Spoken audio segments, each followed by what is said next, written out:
Oh, it took ages to go live Yeah. today. Hello, everybody. Welcome to Friday. If you hadn't already guessed that it was Friday. And wow, Ergonomics. Hope you're all well, whatever it is you've been up to this week. I've literally got back from sunny south of France this week, Stephen. Yeah. When did you get back? Got back sort of mid-afternoon on the Tuesday. Right. Okay. Yeah. And did you have a good time? That's the question we need to ask. Yeah, Did you enjoy the wedding? Did I enjoy the wedding? Yes, I did enjoy. I can't say anything, but can I? Yeah, no, I did. I did enjoy the wedding. It was at a rather nice sort of chateau in southern France, and it was the. Unfortunately, I couldn't actually enjoy some of the product of the groom. Yes. Because the groom is a brewer. Okay. That's his living. He makes money out of making beer. Right. He has a beer company who I shall mention now because Stephen might get sent some beer. Who knows? I don't know whether you. Yeah, Yonder Brewery, which is based in the Graham, southwest. could you just repeat that, Graham, for those who didn't catch that? Yonder Brewery. Okay, good. And they make a lot of fruit flavored beers. Nice. Okay. Which did feature in the best man's speech as well. Right. Okay. Yeah, because he said, he would have been a successful brewer, but then he chose to put things like marshmallows and crumbled biscuits and stuff in beer. I mean, it does. When I used to drink the stuff, it does taste really great. But yeah, it was lovely. That was very nice. Excellent. Although we almost missed where the wedding was because we turned down this lane where it said, no, yeah, we got there early, but we turned down this lane where it said they'd put one sign up that said wedding this way. And then we just carried on down the track because we missed the gates to this place because there was no sign there. Right. Good bit of advice for anyone holding an event. Put multiple signs up so that people, there you go. Which is very pertinent to the fact that because we've got an event next week. And so I think what we need to do is get me enabled. Yes. Right? Yes. So that actually I can walk up and down outside the place prior to the event saying event with free food on in here. Yeah. And we'll probably fill the place. Like a finger sort of pointing in here. Yeah. Yeah. Come see this event. Yeah. That should be good. I mean, why not? The more the merrier. I mean, it's been a long time in the planning, and then suddenly, as this week sort of got on, it's sort of hurtling towards us that when we convene or reconvene this time next week, it'll all be done, and we'll be talking about the highlights and there won't be any lowlights. We'll be talking about the highlights of the show this time next week, won't we? So absolutely. We've got two very bright, bubbly guests on today. Given the fact that it's now almost summer, I say almost. Having traveled, wearing hoodies. Having travelled from the south of France where it was blissfully lovely, back to England where it dropped 10 degrees. I'm now going to don my new Wow Ergonomics shades to bring the wonderful guests in. So let me just do that, and I shall take those off as I bring in Sam and Jenny. And there we go. Right, good. Hello. Hey. Are they the kids' glasses, or are they genuinely yours? They're genuinely mine. Wow. Yeah. Wow, that is impressive. It is. Shall I tell you? I'm going to mention another company now. Anyone from Wheels? You may have used the wonderful Dragons Taxis. There you are. That's where they're from. Dragons Taxis. Okay. Just one more time, Graham, just in case we didn't catch it. Dragons Taxis. No advertising was made. No advertising was made in this. These were from Newport's a festival in Newport called Party at the Park, which we went to last year, and they were handing these out free because they couldn't get rid of them any other way. And but everyone used Dragon Taxis on the day, so they did rather well out of it. And we're going again this year. And so I can't see with these, so I'm going to have to take them off. But yeah, last year we had 5 play, which was wonderful. If you're is that like Richie Neville? Yeah, that's the one. Yeah. Aren't there only 3 of them now, though? There's only 3 now. Yes. It's kind of an inverted 5, and and E17, where there's never ever been 17 of them. Right. What a lineup! But it is a postcode, isn't it? Of course, E17.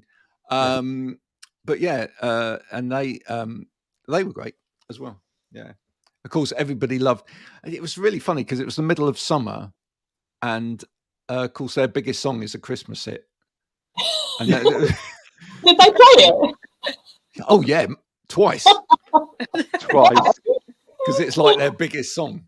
Yeah. Oh, I thought E17 had a few hits. Did they not? Here's the funny thing about E17 now, right? Hi guys, if you're watching, is that there's 3 of them now, right? Whereas originally there were 4 members, and of course the most famous member was, of course, Brian Harvey, who was Brian Harvey. I don't want to say anything else about Brian Harvey. But there's only one original member of that band left. But he's been very clever in putting together the new ensemble.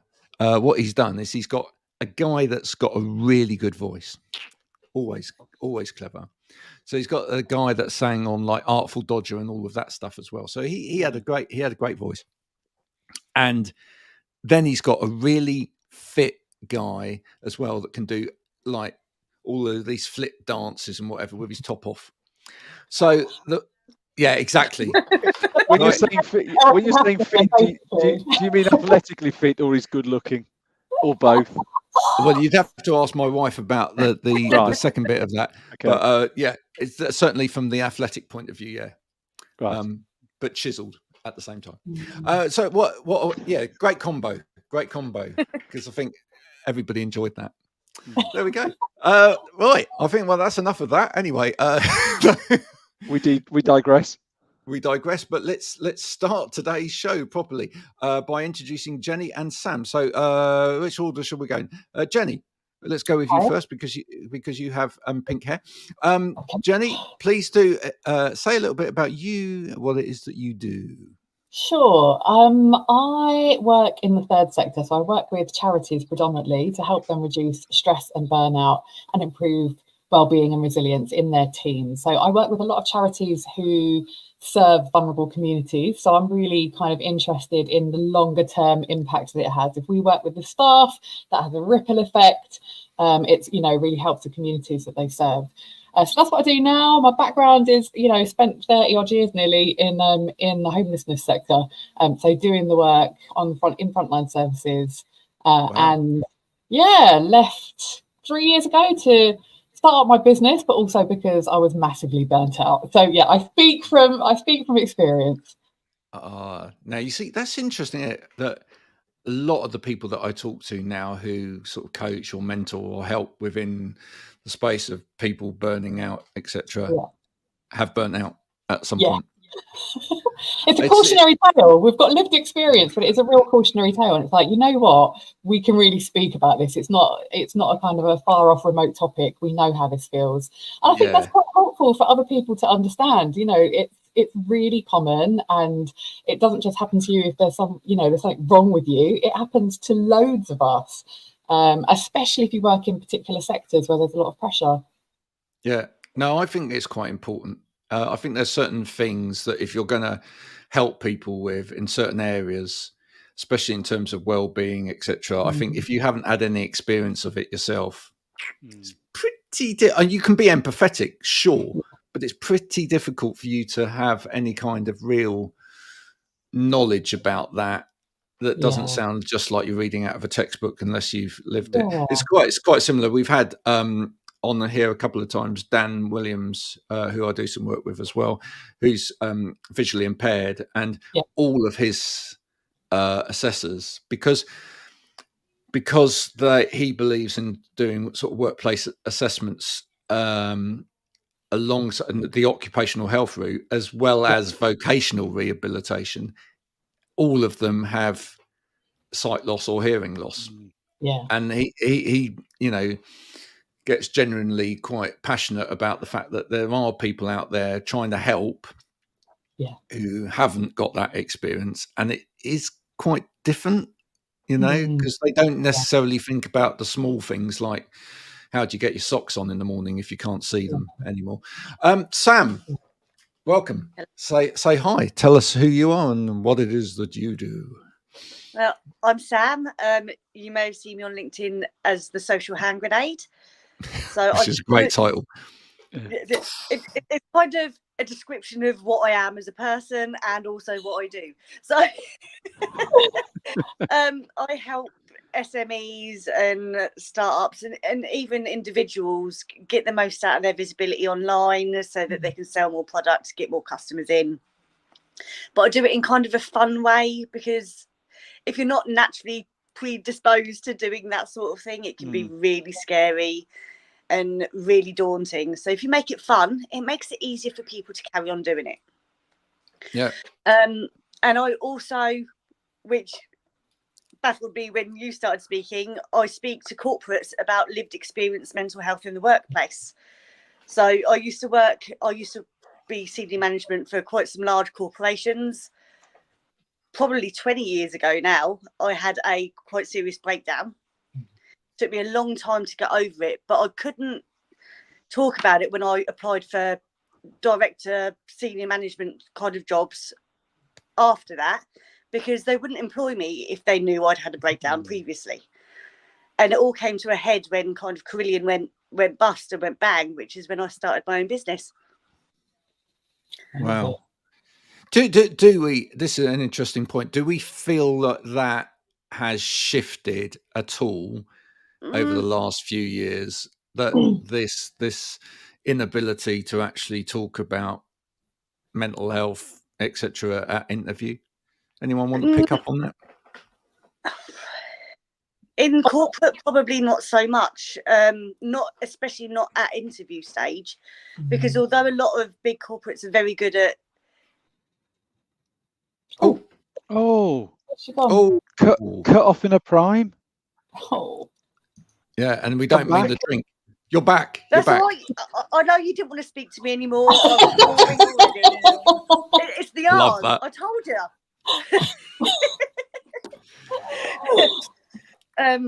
But yeah, if you disclose that sort of thing, especially at management level kind of roles, they think that you can't deal with pressure and that you're a liability. So yeah, it's still a bit really difficult out there. Sam, it's so interesting that, because actually it's almost like the opposite is true. If you go for a job interview and say, actually, this has happened to me, and you can demonstrate your resilience, because obviously resilience is literally your ability to bounce back, right? It's your ability to get back up after what's ever happened and come back into work or whatever it is that you're doing. That demonstrates your resilience. But you're right. I think recruiting officers or recruiting managers would be worried that there would be a weakness there, and that is such a shame. Really. What about you two? What do you think?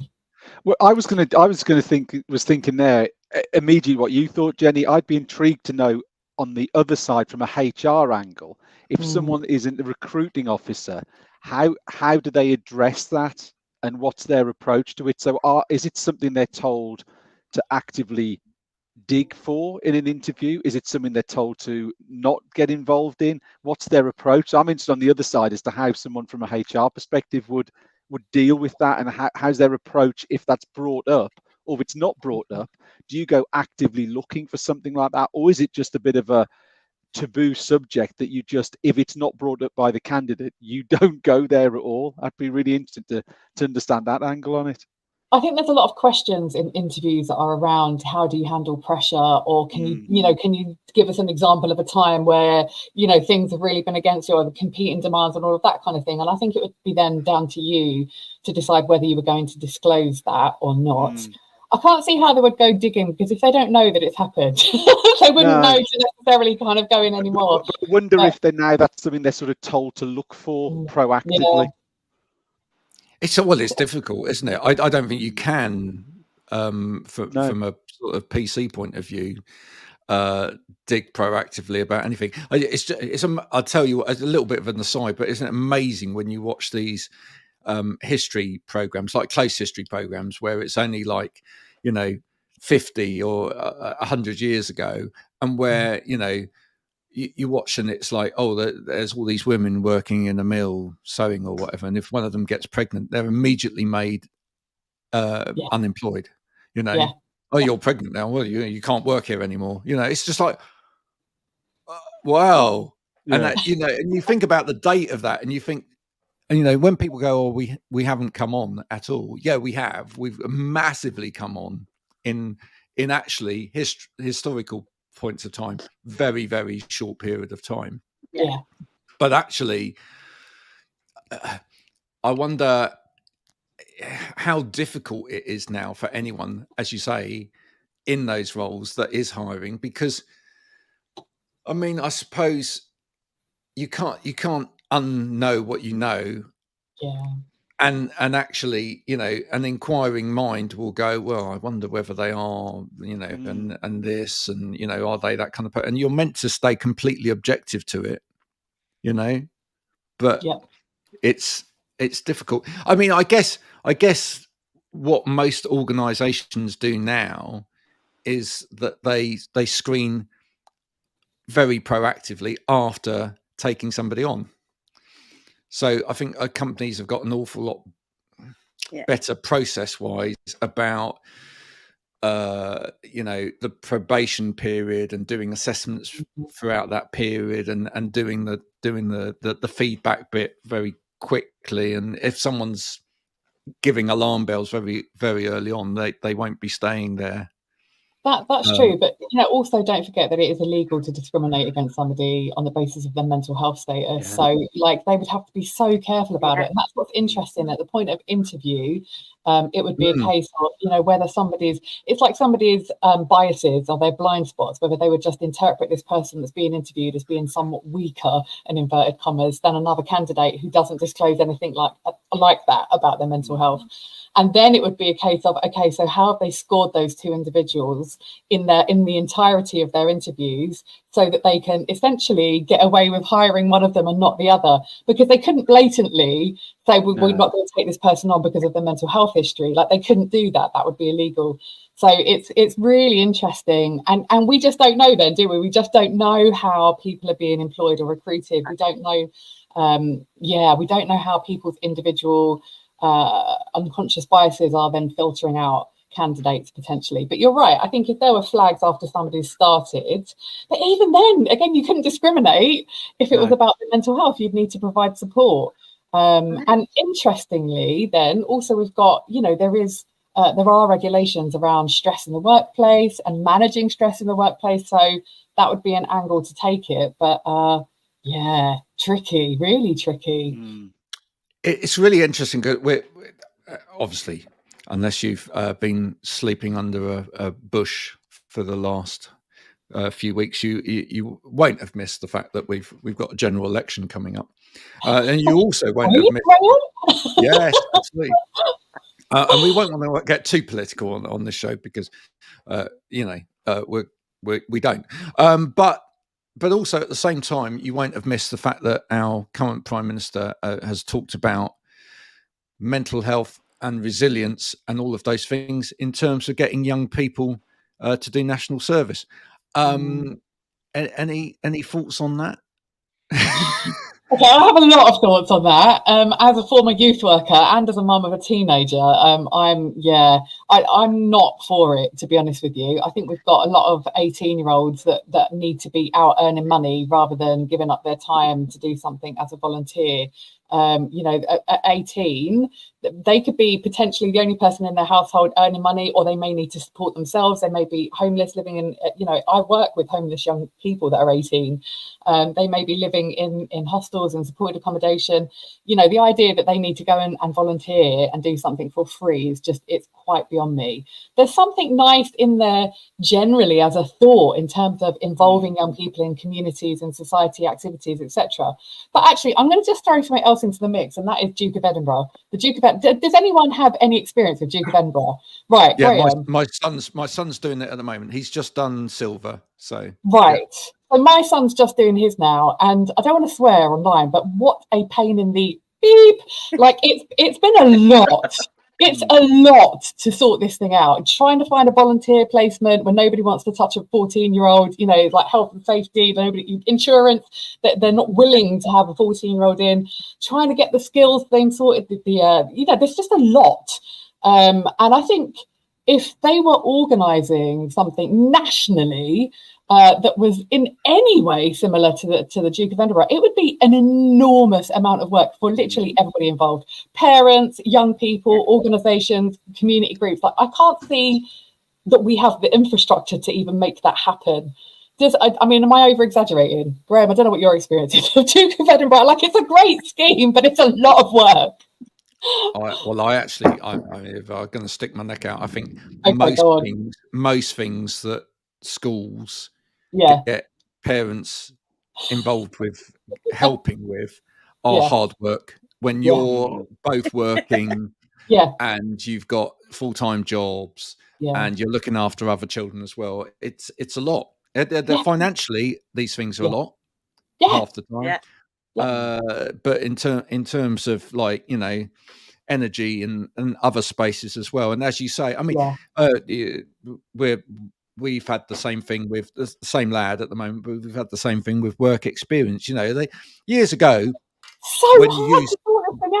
years ago when you used to say, right, oh, you know, you got a week of work experience, that was easy. You just go, right, I'll just go and work for them. There wasn't, you know, it wasn't any of this insurance or anything like that, or you know, are you worried about working there? No, it was fine. You know, it's the same. When I started my first business, I've told the story before, but when I started my first business at the age of 11, they used to let me use a proper guillotine. Oh my God! I'm putting an electric guillotine. Graham, it's a miracle. Pressure-based knife. Do you know what I mean? My God. You wouldn't let an 11-year-old do that now, would you? I mean, you wouldn't let them within like a mile of it. No, but, you know, it's so funny. Back in the day, it's like, you just push the paper through, press the button, you know, takes your fingers off. It sounds like a really good idea. It's maybe just not been thought through. It's probably got some very good. There's probably some good principles behind it, but as you say, everyone's practical experience of anything to do with teenagers and clubs and work experiences, it's a great idea, but how easy is it going to get? You know, well, I could see Sam wanted to come in and say something as well, but what I just want to throw into the equation first as well. Did anyone see Jeremy Clarkson's response to it? Which was, what did he say? Well, but you've got to bless him, haven't you? He said, forget the army. Why don't we get now? There's an element which I thought this is actually quite genius. Why don't we get them all working on farms instead? And he said, I'd willingly pay for young people to come and work on the farm. At least I feel like it actually, if you got young people out into the countryside on a farm, right, that would be quite good from a mental health point of view. Sam? I mean, I don't like a lot of what that man says. I refuse to say his name because just because. My other half's ex-forces. So although national service from a discipline point of view for young people, because I do think at times you've gone completely the other way and there is no discipline for a lot of young people now because we've just gone, oh yeah, but you know, they're young, let them do what they like. If you go in, oh yeah, but you've got to do that voluntarily for no pay for 2 years. Who's going to support them for those 2 years? Financially. I mean, I moved out of home when I was 16. I hadn't even left school. I had to go and work. There's no way in the world I could have done national service for free for 2 years. This is it. This is exactly it, Sam. I used to work for an organisation called City Year. We'll do a bit of a name check for them as well. It's a charity who recruit young people as full-time volunteers. So they volunteer for a year. We call it a year of service, and they work in schools, working with disadvantaged children or children that need a little bit more support in the classroom. So these young people give up a year of their time to go and work in a school for free to serve a community. So oftentimes it's young people who are doing a degree, so they'll take like a year out, or it's kind of considered like a placement year type of thing. Which is great. And it's a model that's come from the States, and they also use it in South Africa as well. Really, really fantastic idea. The major difference between the States and here is that in America, those young people get paid by the government to survive for that year. So there's a grant that those young volunteers are given to survive. In this country, how are those young people meant to support themselves for that year? It really is a challenge. So, you know, those young people that are recruited have to have a way of being able to financially support themselves for that year. And it's either, you know, they're still living at home, or they've got an alternative income, but there is no money available. You can't claim benefits if you're volunteering full time. I mean, I think to sort of counterbalance it, I think when you do read some articles that talk about it, I think it has been bad in the aim of fairness. It's been badged up as one thing, but it actually isn't that. I think this sort of dad's army, teenage army thing that's been jumped on, if you actually read what it isn't what it's made out to be. And I think if it wasn't happening probably in a general election time, there wouldn't have been as many of this sort of negativity that's been put around it. So I do think there's a balance, that it's not as clear cut as some of the things that are being made out. It's being used as a bit of a political football to sort of I did hear it was only for for a small number of people. It wasn't for everybody. If you were already in full-time education, or you already had a job, or you knew what you were doing, this wasn't for you per se. So I do kind of understand that, you know, there was an element of this which is that you're trying to avoid people just laying about playing Xbox all day, which you know is potentially a good thing. Other games devices are available. Graham, I think you were going to put up a comment from Candy, I think, underneath, and in the meantime there was something, because she's talking about farms and fruit pickers and all that sort of thing. I did see something earlier this week, and I can't find it. I've read it once and can't see it again, but it was a statistic, I think, from someone to do with the house building sector, saying that by something like 2028, there's so many hundreds of thousands of people in that sector are going to retire. And the number was enormous. And you're thinking, hang on, there's an obvious thing here. We're going to have a lot of people retiring in the house building sector with a booming population. Should we not really be focusing on getting young people into the house building, which isn't just the bricks, it's the electrical works, it's the plumbing, it's the painting and all that? And you're thinking, hang on, there's almost a perfect storm going to happen here that we could actually sort of harness and just let's have a massive push of get the young people who maybe aren't too sure what they want to do into highly skilled jobs, but actually they pay flipping well, don't they? Some of those jobs now, you hear what some of those guys are able to charge per day. That's good money. So that was an interesting one. I think it might have been someone commenting about one of the political people, not one of the main parties, saying about not letting people into the country anymore. And they were saying, look, you're going to have this situation here. And you think, well, hang on, why can't we put the two things together? If we've got something we want for young people, and we've got to have a load of requirements in the building sector, hey ho, put them together, and we could solve a whole load of problems there. Yeah, there's definitely opportunities, and there are definitely opportunities that would work both for industry and for young people. But I think that there does need to be a little bit more nuanced explanation and thought put into it, in terms of, actually, why would we expect these young people to do that for free if we're talking, and it's different. Actually, I should say this, especially on the back of Volunteer Week. It was Volunteer Week this week or last week. I literally started my career as a volunteer, so it has shaped everything that I did. When I was at uni, and back in the day when I went to uni, my degree was for free. Like, I didn't have to pay for my degree, so I'm really privileged in that regard. But while I was at uni, I started volunteering at a hostel for young people, as it was called then. And I just did one evening a week. That's all it was. It was like 2 or 3 hours once a week, and that was it. But I did that throughout the whole of my degree, and then by the end of it, I was like, oh, I don't even need this degree, because this is what I want to do for a living. And that's how I got into my job, because I had the experience, because I'd been part of the organization for several years. I knew the client group, I knew the staff, I'd networked, etc. Had really, really good experience with it. So there is something to be said about volunteering, but you can't expect somebody to give up all of their time. You can't expect them to give up, a whole year and not get any money for that. That's not fair. None of us would do that, would we? No. As an adult, none of us would do that. So I think this is quite an interesting point from Candy. Sorry, Jenny, but I just think this is quite interesting as well.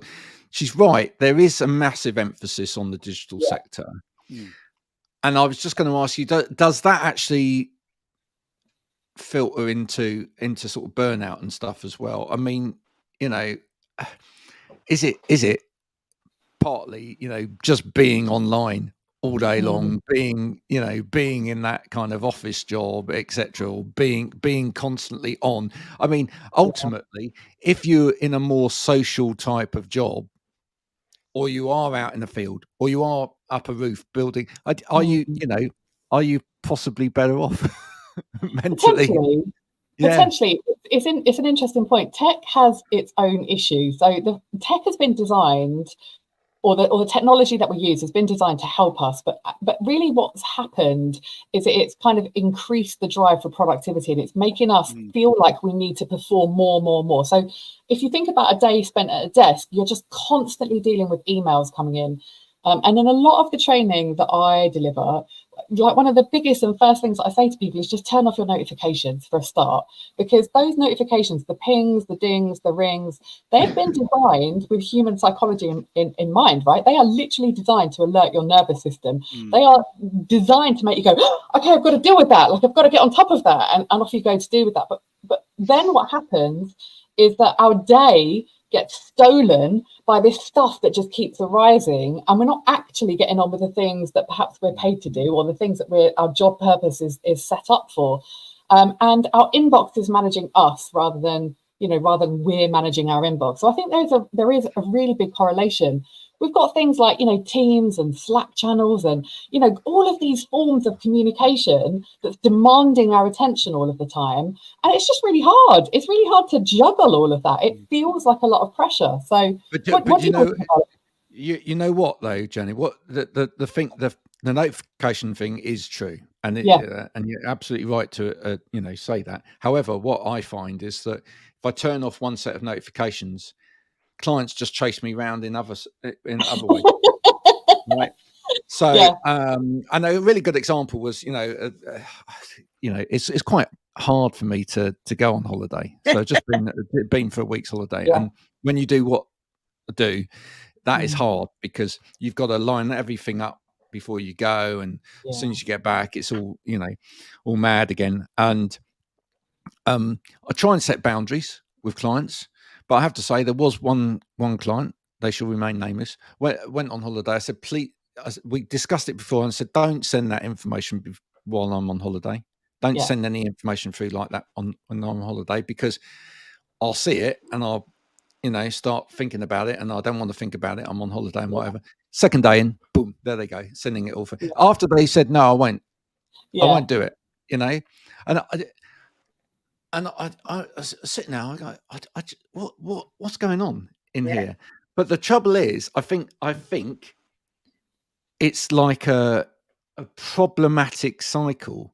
What it is none of us can that we're holding and dealing with so much information now. None of us can hold it, right? So what we all do is, rather than think about anybody else, we get it off of our chest. In order to say, right, I've done that. Right? So we put it onto other people. But as soon as you put it onto other people, you create this cycle, because then they're going to respond back and say, I tried to ignore it. No, I responded to it, and then you've got to deal with it again, and it goes. There's two things there though, Graham. So the person who sent you that stuff, and something that I do tell people about is, you can put you can schedule emails. So you can write all of that email that you want to write, and put all your and do everything that you want to do with it. But you can't schedule WhatsApp. schedule it for later. What did you send immediately? What did you say, Graham? I said you can't schedule WhatsApps. Oh, sent on WhatsApp. Okay, and then the second set of boundaries then that's then being crossed is you by yourself. And I don't want to tell you off. I don't want to tell you off, but every time you allow yourself to then look in your inbox while you're on holiday, that's you crossing your own boundary. So nobody else is responsible for that, only you. Sorry, I'm so sorry, but it's true. So we have to learn how to hold our own boundaries. Yeah. Because nobody's going to protect that for you. Nobody. Everyone will continue to take the pee. They will. So it's kind of going, actually, I'm not going to look. I'm going to turn it off. I'll tell you the God's honest truth on this, Jenny, which is that actually I'd scheduled all my posts for the holiday. So that I didn't need to look at those, and I wasn't in general looking at my phone, but I was looking at my WhatsApp because I was receiving a message from the car hire company, and then it all came through, even though I'd said do not send this through. So there we go. That's so annoying. I hope you've had some stern words with them since you got back. Yeah, it wasn't me. I thought you were just going to say, "Oh, it was me." It wasn't me. I'm sure I didn't WhatsApp you. It's not just work, is it? So we're constantly online all day, every day for work, and then we finish work, and then we're online in the evening, catching up on our personal social media and phone games and whatever else we do in front of a screen, which doesn't help because we don't give ourselves that time to just decompress and go, actually, I've got a bit of an headache. I need to stop looking at a computer screen for 5 minutes. Well, I think it's quite interesting. I think there's a couple of things in there. I don't want to spend too long on this, but just dissect that quickly. One is that I think people do genuinely relax on social media and stuff as well, right? So it's a pleasurable pastime for people, although there's an element of sort of fear of missing out and the dopamine hit and everything else as part of that. But I think, there can just be a genuine sort of, all of us like watching photos of dogs dressed up in little outfits playing piano or whatever. Stephen's face looks horrified when I said that. I was watching these faces like, but yeah, I think there's people use it to relax, but I think that's because we've become so unaccustomed to finding other ways to relax, which don't involve tech. And I think, and it's, I mean, it was nice. I mean, going away for the week, you get to a point where, but it takes time. That's the other thing as well. It's almost like you could almost do with like 2 holidays. But we don't have the time for that these days, where you have a few days where you slowly, because it is like coming off of anything, coffee, alcohol, whatever, both of which I've done. It's like detoxing, right? If you to come off of anything where you're on all the time, it's a detox. To expect someone to be fully immersed 24 hours a day, 8 days a week, like I normally am, on social media and then suddenly turn off from it is quite unrealistic. And I think that's a conversation that we need to have a little bit more often in terms of, you mentioned it already, but we get a dopamine hit when we're using social media. So whether it's from getting likes or, approval, it's social approval, isn't it? That's what we're getting when we're checking our inbox or whatever. And so our brains become wired to seek that reward. And that's the easiest, quickest way to get that dopamine hit, is to pick up our phone and, I've got a message, or, someone's replied to something. It's an immediate thing. But we are now programming our brains to look for that, to receive that, for that to be our source of dopamine. So you're right. To stop using it, it can be really difficult. But if we don't even talk about this, then that's going to be even more difficult. We do need to recognise that this is a genuine thing, and maybe start looking for alternatives, or at least recognise that there might be something problematic about how much we're using it for. I recently put a timer on my phone because, you can have a look in your digital well-being section about, how long have you spent on your phone today? And to be fair, I've got it on my son's as well. Graham, you're hiding now. Yeah. And I'd spent something ridiculous like 4 hours on social media, and I don't think maybe half an hour of that was LinkedIn, but the rest of it was just like Instagram. I've done that by 8 o'clock in the morning. Oh no, Graham! So I've set a timer. I've set a timer on Instagram where I'm only allowed half an hour a day now. I'm like, that is it. And then it flashes up, oh, you're 5 minutes away from your half an hour. I'm like, okay, all right, I'm going to get the most out of this last 5 minutes. And then that's it. Again, it's all psychological stuff because, of course, I can override the timer. It's on my own phone. But it feels good because I feel like I'm getting in charge of it because I don't want to spend 4 hours of my life every day on social media. I don't. Like, I have other things to do. Yeah. How are you feeling about this, Graham? Oh, well, it's all good. It's all good. I mean, it's part of work, isn't it? Yeah. Do you think, because it's quite interesting, Stephen, we know from even from sort of physiological point of view and helping people in the workplace with, musculoskeletal issues and other disabilities and stuff like that, that actually one of the things that can really help is if someone has some kind of mentoring from someone else that can really help with that. Do you think we perhaps all need to get some kind of mentor that actually keeps us in check with regards to what we're doing? I think different things work for different people. I am certainly somebody who works really well with an accountability partner. So I have several different aspects and areas of my life because I can say I can commit to something for myself, but I won't do it. But if I've told somebody else I'm going to do this thing, then by God, I'll do it because I know they're going to ask me about it and I need to have done it to fulfill that. But that's just me. I know not everyone's like that. So what about the rest of you? Yeah, Sam, do you need someone to keep you accountable in terms of? I mean, you work in social like me. I mean, do you need to have someone keep you accountable in terms of how long you're on the old,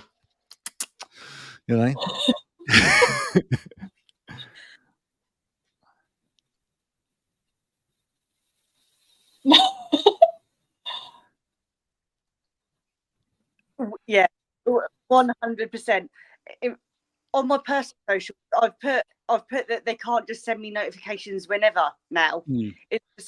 So rather than limiting my time on them, I'll just put any notifications that come from these apps can only come in my scheduled notification. Yeah. So that's I get good.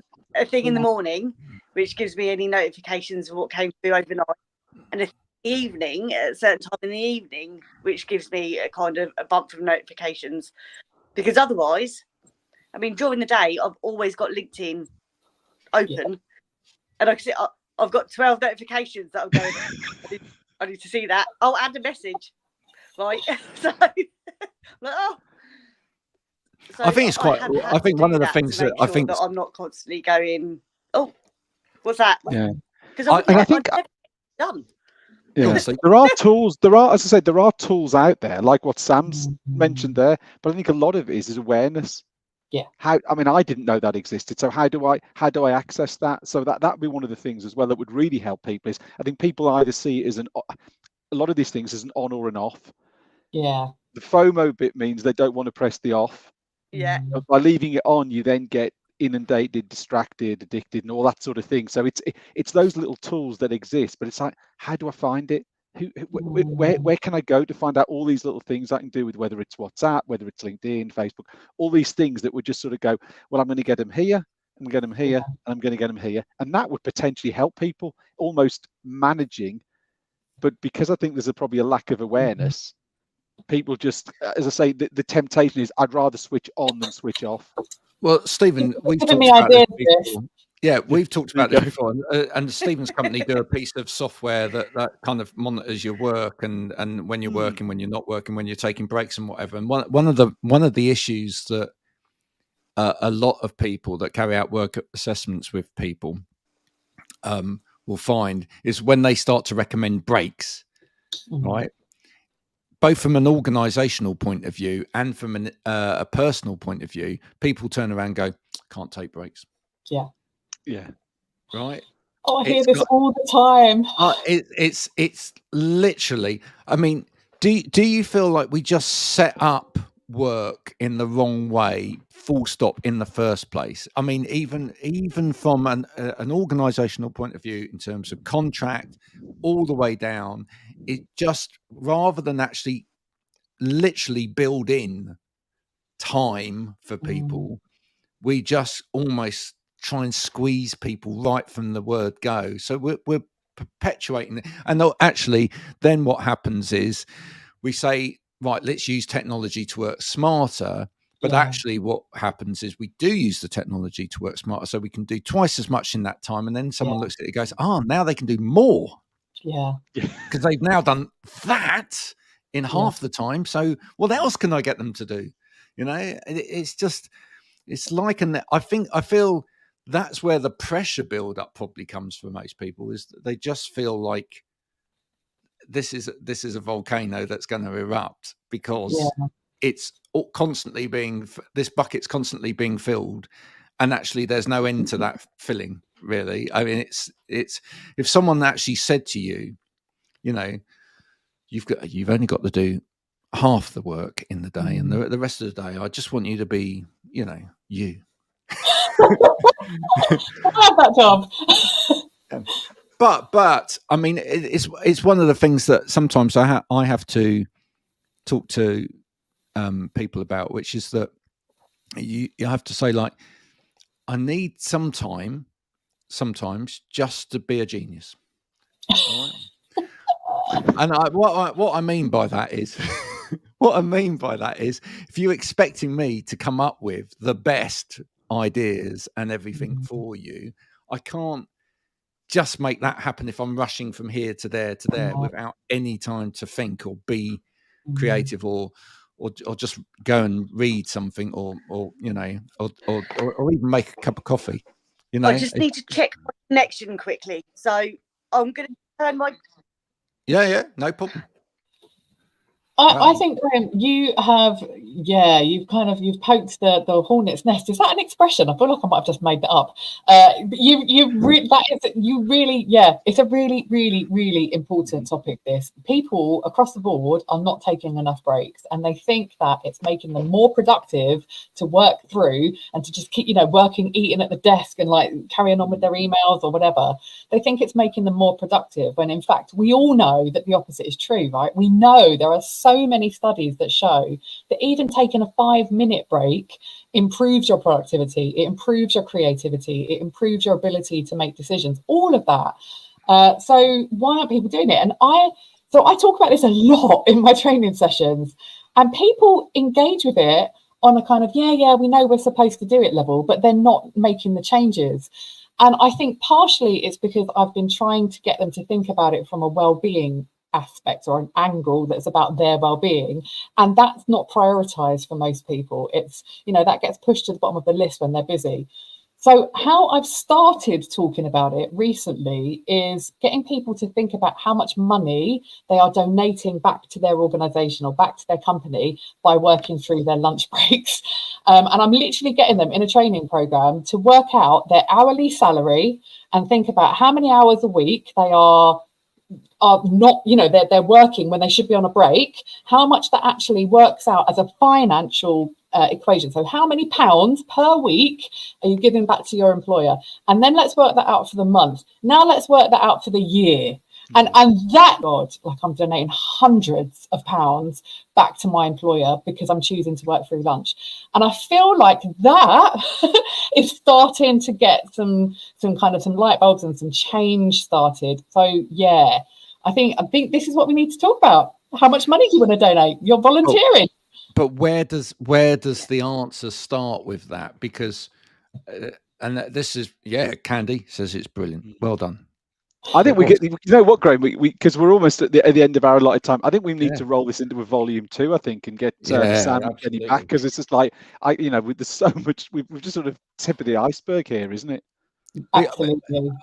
But I do wonder where that starts, because that problem starts because there's an expectation set by other people. I saw that a lot when I used to go into the banks to do assessments, right? Yeah. And I could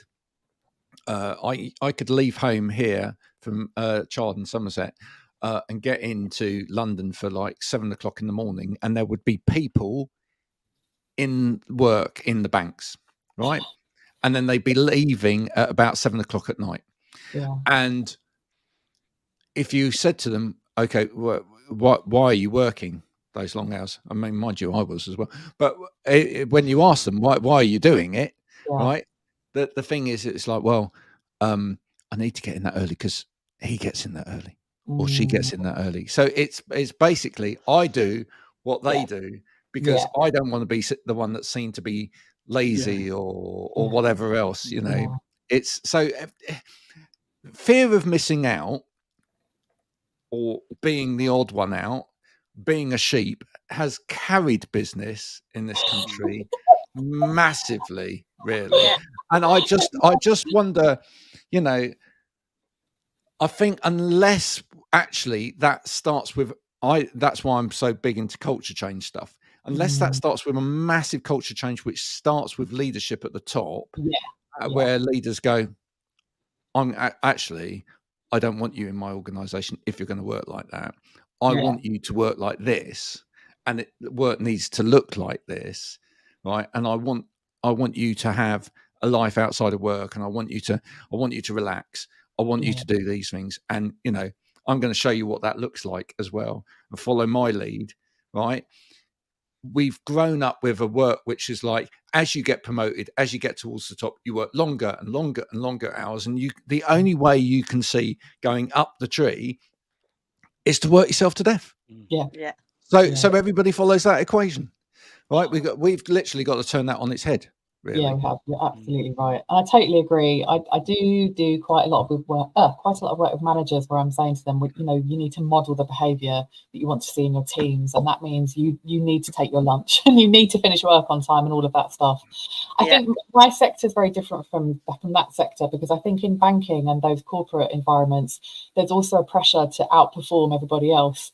Whereas in the third sector, I don't think there is that pressure to outperform anyone else. I don't think people are really comparing their productivity to anybody else, especially. But what we do see, I think, is, and I say this a lot to kind of middle managers are kind of papering over the cracks. So because we've got such a massive staffing shortage in the sector, we're really under-resourced.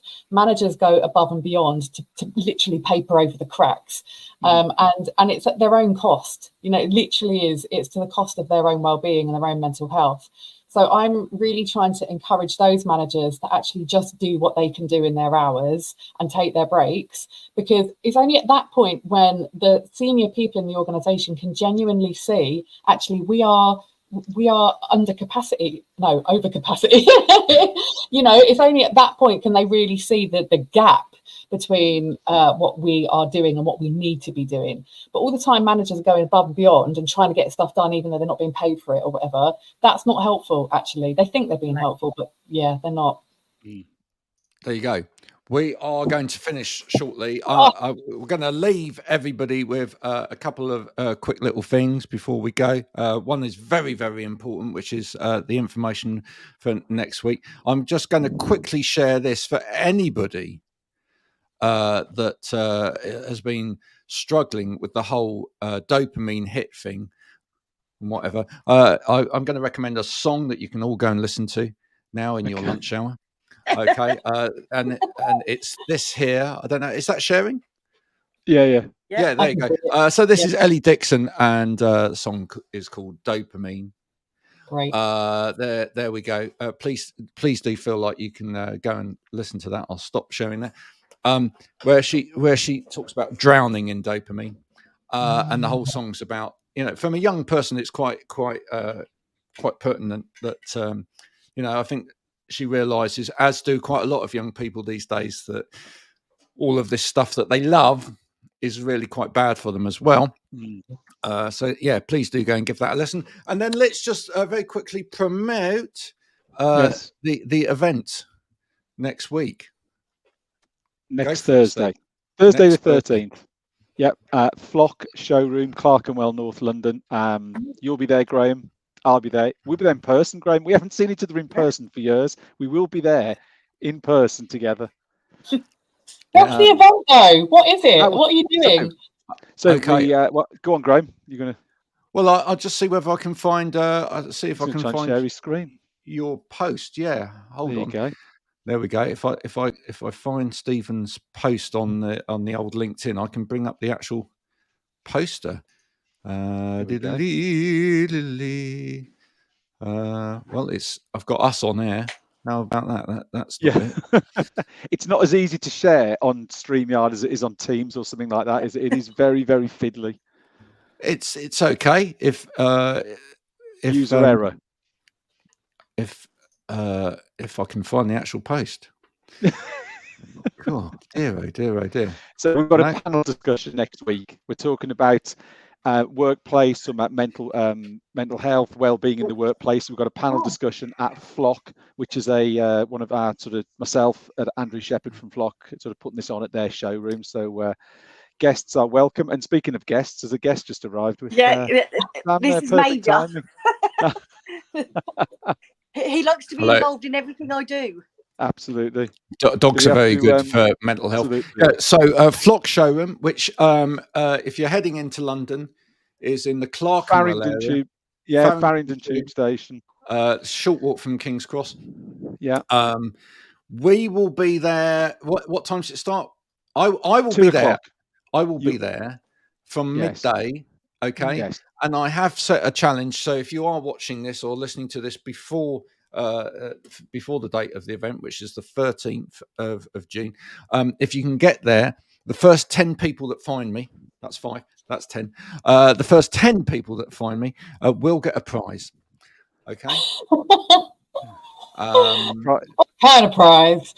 Yeah, I'm not sure what the prize is. I might be embarrassed. I might. No, it's not going to be a handshake. So there will be a prize for you if you come and find me. But then stay and hear from the wonderful panel. Come and have a look at all of the bits and pieces which are on show as well in the show. We've got a great panel, haven't we? We got Guy Osmond there. We got Chris Allen, Nicola Pease, Chris Allen, Jane Thompson from Flock.